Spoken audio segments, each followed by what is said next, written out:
Suman TV ప్రేక్షకులకి నమస్తే. So ఈరోజు చాలా ఇంట్రెస్టింగ్ టాపిక్ గురించి మనం మాట్లాడబోతున్నాం.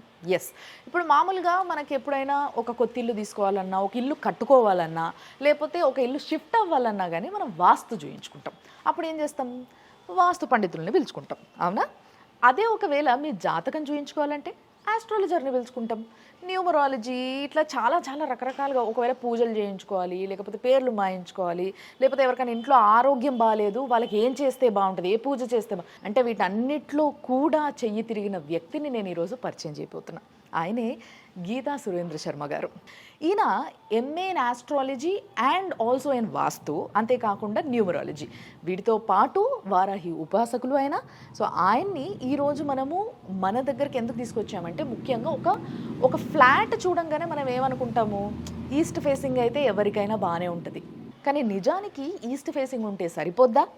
ఈస్ట్ ఫేసింగ్లో వాస్తు విశేషాలు ఎట్లెట్లా చూసుకోవాలి, అసలు మినిమం ఏంటి, అసలు ఈ మినిమం నాలెడ్జ్ అనేది చాలా ఇంపార్టెంట్. సో దీన్ని స్పష్టంగా మనకి తెలియజేయడానికి ఈరోజు సురేంద్ర శర్మ గారు ఉన్నారు మనతో పాటు. ఆయన లోపల తీసుకెళ్తూ ఒకసారి ఆ ఇల్లు ఏంటి, ఆ పరిస్థితులు ఏంటి, ఏవేవి ఎక్కడెక్కడ ఎట్లెట్లు ఉండాలి, కరెక్ట్గా ఉన్నాయా లేదా, ఇవన్నీ చూద్దాం అనమాట. నమస్తే అండి. శ్రీమాత్రే నమః. బాగున్నారా? చాలా బాగున్నాను తల్లి. సో మీరు వాస్తు చెప్తే చాలామంది బాగున్నారని విన్నా నేను.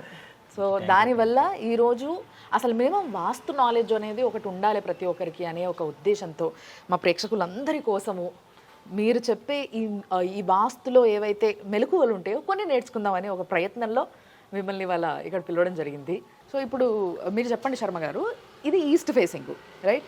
ఈస్ట్ ఫేసింగ్ అనగానే నేను ఇందాక అన్నట్టుగా ఎవరైనా కానీ టక్కున తీసేసుకుందాం, బాగుంటుందిలే, వెళ్తురు బాగా వస్తుంది అనుకుంటారు. అట్లా తీసుకోవచ్చు, అందరికి సెట్ అవుతుంది అంటే? అందరికమ్మా కొన్ని నేమ్స్కు సెట్ అవ్వదు. ఓ, ఈస్ట్ ఫేసింగ్ కూడా సెట్ అవ్వదా? కొన్ని నేమ్స్ కొంతమందికి సెట్ అవ్వదు. అంటే ఈస్ట్ ఫేస్ తీసుకోవాలి అని అనుకున్న వాళ్ళు, అంటే రాజకీయ నాయకులకు బాగుంటుంది బాగా.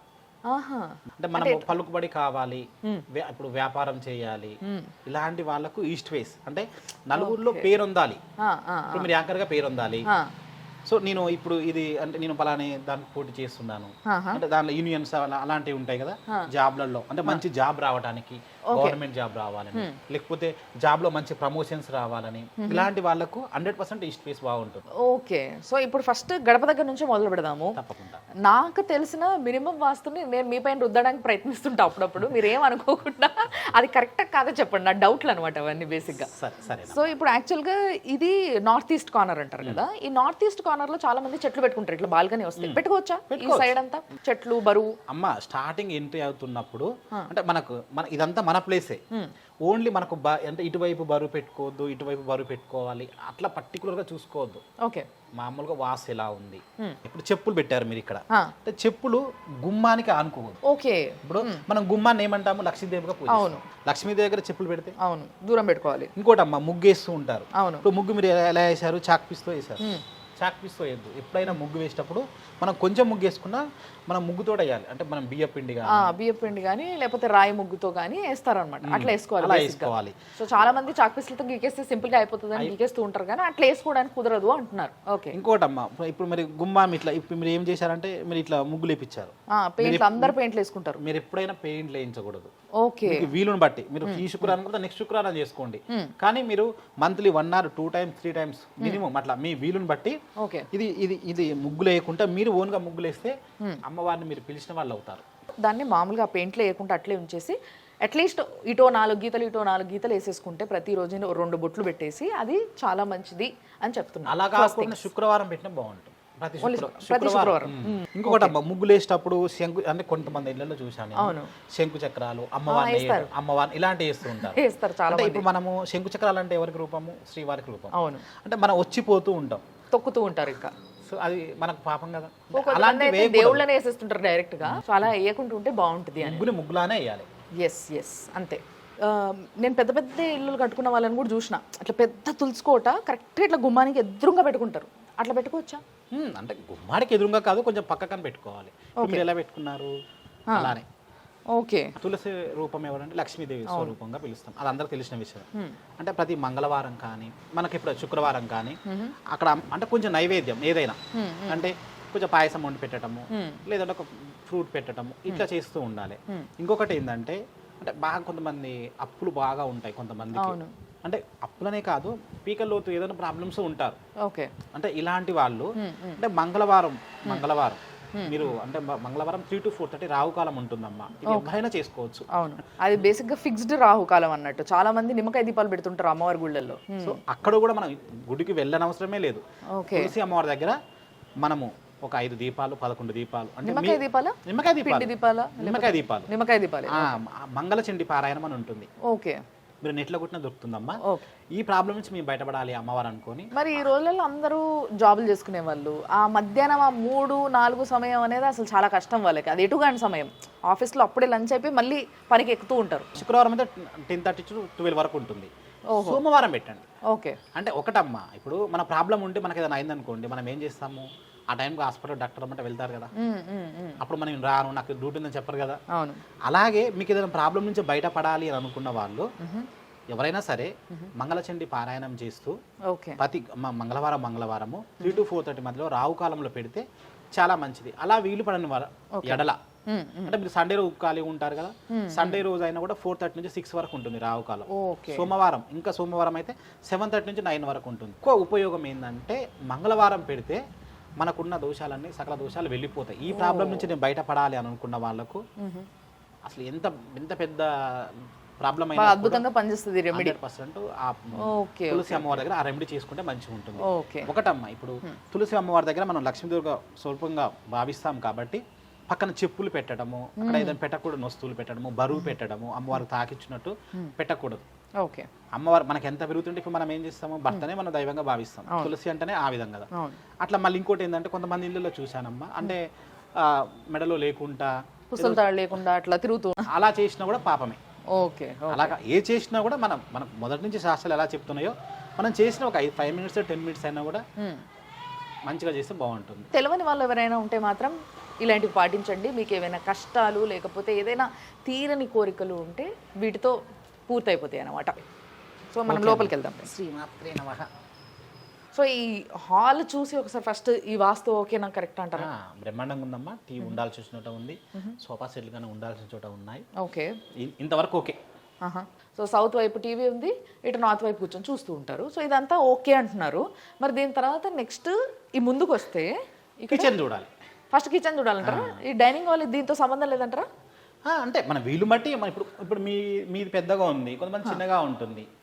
ఈ హాల్ అయితే మంచిగానే ఉంది, వాస్తు ప్రకారమే ఉంది. ఓకే. సో వీళ్ళు ఇక్కడ కృష్ణుడిని పెట్టుకున్నారు. సో ఇది నార్త్ ఫేసింగ్ పెట్టుకోవచ్చా? దేవుని ఎక్కడైనా పెట్టుకోవచ్చు అంటారా? ఇక్కడ రూపంలోనే ఏం లేదమ్మా. ఓకే. అసలు దేవుని గుడి ఇక్కడ ఉంది కదా. అసలు దేవుడిదేమో ఇక్కడ ఉంది. దేవుని గుడి అంటే కిచెన్ పక్కనే ఉండాలి కాబట్టి దేవుని గుడి కిచెన్ కంటే చిన్ననే ఉంది, చాలా బ్రహ్మాండంగా ఉంది. ఇంకొకటి వీళ్ళు ఇక్కడ వచ్చేసి ఓపెన్ కిచెన్ పెట్టారు. సో ఇప్పుడు చాలా మందికి ఇది ఫ్యాషన్ అయిపోయింది కదా. బ్రహ్మాండంగా ఉందమ్మా. కిచెన్ విషయం లేదు కానీ ఇక్కడ కుబేర దీపం పెట్టుకోండి. అక్కడ కొంతమంది వీళ్ళు చూడండి యంత్రాలు అవన్నీ పెడుతూ ఉన్నారు. ఇట్లా యంత్రాలు అలాంటివి పెట్టకూడదు. అసలు యంత్రాలని లోపలికి రానివ్వకూడదు ఎవరింట్లోనైనా సరే. ఓకే. మనకేముంది, మనకు అన్ని దేవుళ్ళు నిత్య పూజలు చేసుకుంటాం. రెగ్యులర్గా ఏంటంటే ప్రతి మంగళవారము శుక్రవారము మనకు కొంచెం పసుపును కొంచెం ఉప్పు వేసేసి తుడుచుకుంటే సరిపోతుంది. అక్కడ కుబేర దీపం అని ఉంటుంది, కుబేర దీపం పెట్టుకోవాలి. బేసిక్ గా ఇది ఈ కిచెన్ ఇట్లా ఈ విధంగా సదురుకుంటే ఓకే అంటారా? బ్రహ్మాండంగా ఈ కిచెన్ 100% వాస్తు. అయితే ఈ కిచెన్ లో వచ్చేసి ఇటువైపు నైరుతి, అంటే కిచెన్ కూడా ఒక వాస్తు ప్రకారం చూసుకోవాలి. ఆ కిచెన్ లో నైరుతి వైపు ఇటువైపు ఉంటుందో ఆ నైరుతి ఇటువైపు బరువు పెట్టాలి. తెలియకుండా ఇప్పుడు కొంతమంది ఏం చేస్తారంటే ఆ బరువును తీసి మధ్యలో పెట్టేస్తారు. అవును, ఇక్కడ బయట అందుబాటులో ఉంటుంది కదా అని. అలా కాదు, ఎక్కడ పెట్టాల్సిన చోట అక్కడే పెట్టాలి. అంటే దీంట్లో నైరుతిలో ఎక్కువ బరువు పెట్టడం వల్ల అంటే మీకు తెలియకుండానే ఇట్లా పెట్టుకోకపోవడం వల్ల ఏంటంటే మీకు తెలియకుండా డబ్బు ఖర్చు అవుతుంది. ఇలా పెట్టడం మీ డబ్బు ఆగుతుంది. ఓకే. సో కిచెన్లో మొత్తం రైట్ సైడ్ ఎప్పుడైతే మీరు ఈస్ట్ ఫేసింగ్లో కిచెన్లోకి వచ్చినప్పుడు ఇట్లా ఎంటర్ అయిన తర్వాత రైట్ సైడ్ అంతా కూడా నైరుతి అనడం జరుగుతుంది. అటువైపు బరువు ఎక్కువగా ఉండాలని చెప్తున్నారు గురుగారు. ఇంకోటి ఏంటంటే ఇలా బరువు పెట్టుకోవడం వల్ల ఏంటంటే ఇంటి ఇల్లాలు ఉంటుంది కదా, ఆమె మనశ్శాంతి ఉండదు. ఓకే. సో ఇక్కడ బరువు పెట్టుకుంటే ఆమెకు మనశ్శాంతి ఉంటుంది. ఇప్పుడు మనం ఇంట్లో మనం నైరుతి ఎలా పెద్దవాళ్ళు అనుకుంటాము, ఇంటి యజమాని అనుకుంటాము, ఇంట్లో కిచెన్ ఆడవాళ్ళు అన్నట్టు. Okay okay okay. ఆడవాళ్ళు స్టేబుల్ గా ఉండాలన్నా, వాళ్ళకి మనశ్శాంతి ఉండాలన్నా వీళ్ళకు నైరుతిలో అంటే కిచెన్ లో నైరుతిలో వాళ్ళ బరువు పెడితే బాగుంటుంది. తర్వాత ఇప్పుడు ఇది ఇంతకుముందు ఇట్లా ఇచ్చేవాళ్ళు కాదు, సొంత ఇల్లు కట్టుకున్నప్పుడేమో చుట్టూ జాగ వదిలేవాళ్ళు. బట్ ఇప్పుడు ఏంటంటే ఇట్లా యూటిలిటీస్ ఇస్తున్నారు. ఇట్లా ఉండాలంటారా ఉండొద్దంటారా? ఉంటే మంచిదమ్మా, ఇట్లా ఉండాలి. ఓకే, అంటే కిచెన్లోకి ఇటు నుంచి ఓపెన్ ఉండి గాలి రావాలి. అవును. ఓకే, ఈ కిచెన్ వరకు అయితే బ్రహ్మాండంగా ఉంది. Okay okay. సో దీని తర్వాత చూడాల్సింది ఏంటి గురుగారు? దక్షిణం అంటే bedroom, main bedroom. Okay, master bedroom. Okay, so ఇది డైనింగ్లో నుంచి ఈస్ట్ ఫేసింగ్లో అయితే మాస్టర్ బెడ్రూమ్ ఇటు వస్తుంది కాబట్టి ఇది మాస్టర్ బెడ్రూమ్. సో దీన్ని చూద్దాం. ఇప్పుడు దీనిలో 3 బెడ్రూమ్స్ ఉన్నాయి కదా, 3 బెడ్రూమ్స్లో ఈ బెడ్రూమ్ వెయిట్ ఎక్కువ ఉండాలి. ఓకే, కొంచెం పెద్దగా ఉండాలి. ఓహో, బేసిక్గా మాస్టర్ బెడ్రూమ్ అంటే పెద్దగానే ఉంటుంది కంపారిటివ్లీ. సో ఇది పెద్ద ఉండాలి అండ్ దీంట్లోనే బరువు ఎక్కువ ఉండాలి. దీంట్లో బరువు ఎక్కువ ఉండాలి. ఓకే, అంటే బీరువాలు ఏవైనా పెద్ద పెద్ద పెట్టెల సామాన్లు ఏమన్నా ఉంటే ఇందులో పెట్టుకోవాలి. ఓకే, కానీ ఇప్పుడు అంతా కబర్డ్లు అయిపోయినాయి కదా, అన్నిట్లో సమానంగా కబోర్డ్స్ ఎక్కువ చేయించుకోవాలి. ఓకే ఓకే, మిగతా వాటితో పోలిస్తే మళ్ళీ ఏంటంటే మనం ఏం చేస్తాము, లక్ష్మీదేవి అంటే మనం బంగారం కానీ అమౌంట్ కానీ మనం ఏం చేస్తాము ఈ రూమ్లోనే పెట్టుకోవాలి. Okay okay. మరి కొంతమంది ఏం చేస్తాం తెలియకుండా వెళ్ళి దేవుని కూడా పెట్టుకుంటారు. అవును అవును, అట్లా పెట్టకూడదు. ఓకే, దీంట్లోనే దక్షిణ వైపు అంటే కుబేరు కలుప దేవుడు నైలు. అవును, అంటే కుబేరుని మనం ఎప్పుడు పూజిస్తూ ఉంటే మనకు ఆ డబ్బులు ఖర్చు కానివ్వకుండా చేస్తూ ఉంటాడు. ఇంకా తీసుకెళ్ళినా కూడా ఇంకా దానికి రప్పిస్తూ ఉంటాడు. అంటే ఇప్పుడు ఫర్ ఎగ్జాంపుల్ ఈ దీంట్లో దక్షిణం అంటే అటు కార్నర్ సౌత్ అంతే కదా, సో ఇటువైపున బరువు ఎక్కువ పెట్టుకోవాలి. కలిసి వస్తుంది. అక్కడ ఏంటంటే కొంతమంది ఏం చేస్తారంటే డబ్బులు తీసుకుని వెళ్ళి తక్కువ ఉన్నాయి కదా అందులో వేసేస్తాం. అవును అవును. అంటే లక్ష్మీదేవిని ఎప్పుడు కూడా మనము ఎంత మంచిగా చూసుకుంటే అమ్మవారు మనకు అందజేస్తారు. అంటే మనం ఎప్పుడు పెట్టిన 10 రూపాయలు కూడా ఇట్లా విడిగా పెట్టాలి. అంటే మంచిగా మనం బట్టలు మనం తీసుకుంటాం, డబ్బులు కూడా అట్లా కౌంట్ చేసుకుని ఇంత ఉన్నాయి ఓకే పెట్టేటప్పుడు ఒక 10 నిమిషాలు అమ్మవారు అట్లా మొక్కుని అట్లా వేస్తుంటే వాళ్ళతో శుభప్రదంగా ఉంటుంది, నిత్య నిలువ ఉంటుంది అమ్మవారు. Okay okay. And bathroom facing ఎట్లా ఉండాలంటారు ఈ బెడ్రూమ్స్లో? మన వీలుని బట్టి అమ్మా. సో ఇందులో మామూలుగా ఈ చాలామందికి ఉండే డౌట్ ఒకటి ఉంటుంది. ఇప్పుడు ఫర్ ఎగ్జాంపుల్ ఇంట్లో ఒక ఫ్యామిలీ అంటే భార్య భర్త 2 పిల్లలు అండ్ అత్త మామ ఉంటారు బేసిక్గా. సో ఇట్లున్నప్పుడు పెద్దవాళ్ళు మాస్టర్ బెడ్రూమ్లో ఉండాలంటే పెద్దవాళ్ళు అంటే ఇప్పుడు తాత నానమ్మ ఎవరైతే ఉంటారో పిల్లలకి వాళ్ళు ఉండాలా, లేకపోతే తల్లిదండ్రులు ఉండాలా? ఇంటికి యజమాని ఎవరు అంటే ఇల్లు కొన్న వాళ్ళు అంటున్నారు. Okay okay. ఒకవేళ తాత కొనుక్కున్న ఇల్లు అయితే తాత ఉండాలి, ఒకవేళ తండ్రి కొనుక్కున్న ఇల్లు అయితే తండ్రి ఉండాలి. ఓకే. ఇప్పుడు నైరుతి అంటేనే ఇంటి ఇప్పుడు ఇల్లు ఎవరు భరిస్తున్నారు ఓకే వాళ్ళు ఉండాలి. Okay okay okay. పెద్దవాళ్ళు ఉంటారు, ఉంటారు, వాళ్ళు పక్కన ఉండొచ్చు, ఇదే రూమ్ లో ఉండాలి అని కాదు. ఎవరైతే భరిస్తున్నారో ఈ సంసారాన్ని వాళ్ళు బరువును మోసేవాళ్ళు కాబట్టి ఇందులో ఉండాలి. అంటే ఎవరైతే మెయిన్ గా ఇంటిని నడుపుతున్నారో సంపాదిస్తున్నారో వీళ్ళు మాత్రం ఉండాలి ఇందులో. ఓకే. దీని తర్వాత ఇంకో బెడ్రూమ్ ఉంది ఇక్కడ. సో ఆ బెడ్రూమ్కి ఈ బెడ్రూమ్కి మధ్యలో ఇక్కడ వాష్రూమ్ ఉంది. అది సేమ్ ఉందమ్మా, ఇది చిన్న ఉంటుంది. శ్రీనివాస కళ్యాణం ఫోటో అంటారు కదా, ఈ ఫోటో కనిపించింది. సో ఈ ఫోటో ఫిక్స్ చేసుకోవాలన్నా ఎక్కడ చేసుకోవాలి, అసలు ఇలాంటి ఫొటోస్ పెట్టుకోవచ్చా, ఇంకేమేమి పెట్టుకోవచ్చు? దాంట్లో పెట్టుకోవాలమ్మా ఇలాంటి ఫొటోస్. అంటే శ్రీనివాస కళ్యాణం మంచిదే, కానీ ఎక్కువ శ్రీరాముని పట్టాభిషేకం ఫోటో పెట్టుకోవాలి. పట్టాభిషేకం అయితే ఇంకా మంచిది. ఓకే. అంటే పట్టాభిషేకం ఫోటో పెట్టుకోవడం వల్ల ఏంటంటే విడిపోయిన వాళ్ళు కలవటం, అక్క చెల్లెలతో కొంచెం వాళ్ళు కలవటము, ఇంకా మీకు రావాల్సిన ఇంకేమైనా ఉన్నా కూడా అమౌంట్ రావటము, మీ గురించి ఎక్కువగా గొప్పలు చెప్పుకోవటము.